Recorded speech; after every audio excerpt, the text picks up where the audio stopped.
So the next time that you feel the anxiety taking over, you feel it in your body, there's 12 physiological symptoms that we feel within our body. I have a worksheet for my clients on that. In fact, I have several worksheets on the topic of anxiety because it is something that affects 95% of my clients. So it is absolutely imperative that you're aware of whether or not you're affected or struggling with anxiety and to learn the skills in order to manage it.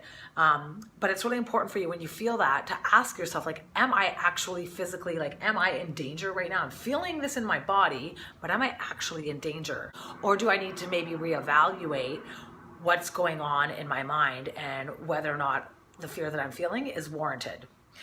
And with that being said, I would love to share with you my top 6 tips on how you can learn how to better manage your anxiety. Tip number 1, when you feel anxious, catch it and call it out. Remind yourself that it's simply just a feeling and it's a temporary feeling that you're just feeling right now, and it is going to pass. It's really important to catch it right off the bat. As soon as you feel it in your body, catch it, call it out, don't question it, don't judge it, don't go anywhere near any of those 2 things, because as soon as you start doing that, you get sucked into this downward spiral of negativity. You simply just want to catch it, call it out, and be like, oh, okay, this is just a temporary emotion that I'm feeling right now.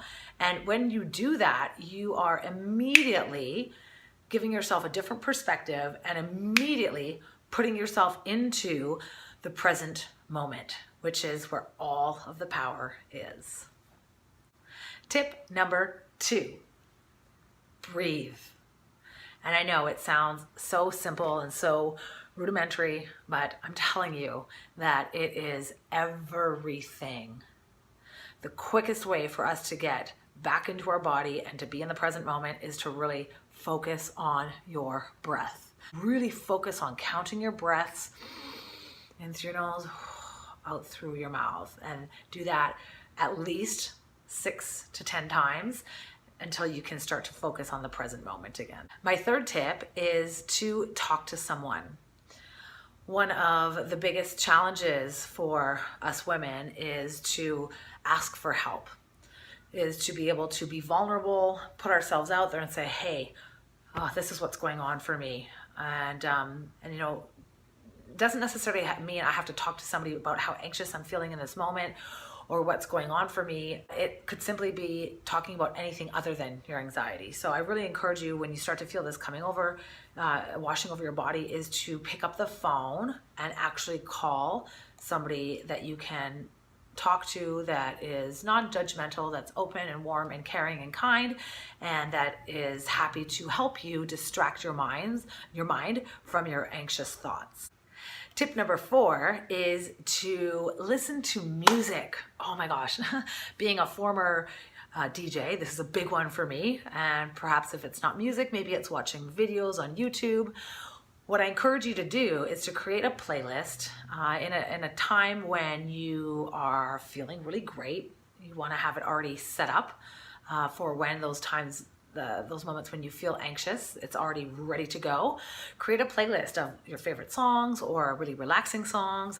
Tip number 5 is to get outside of where you are. Get outside of your workspace, get outside of your condo, get outside of your apartment, get outside of your house. Just get outside.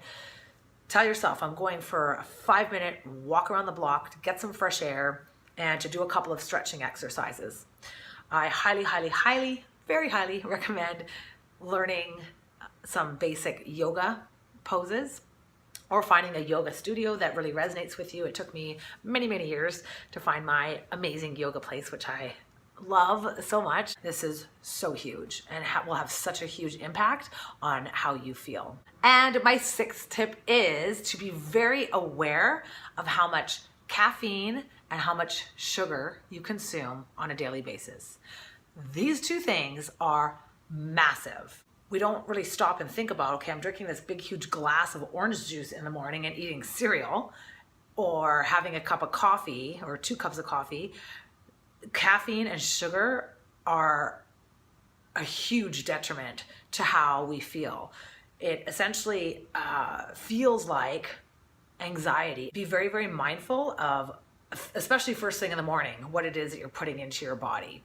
Because you will definitely feel the nervousness, you'll feel the jitters, and it'll feel like anxiety. And pretty much every single client that I've worked with, when we've worked on the nutrition aspect of their daily life, and they cut out, it doesn't necessarily have to mean cut out. It could be like, okay, I'm just gonna have 1 cup of coffee in the morning, or sugar replacements, whether it be stevia or monk fruit, whatever the case may be, and start to experiment with slowly but surely replacing the sugars and the caffeine that you have. And I can guarantee you, you will have massive results in terms of the level of nervousness or anxiety that you're going to feel.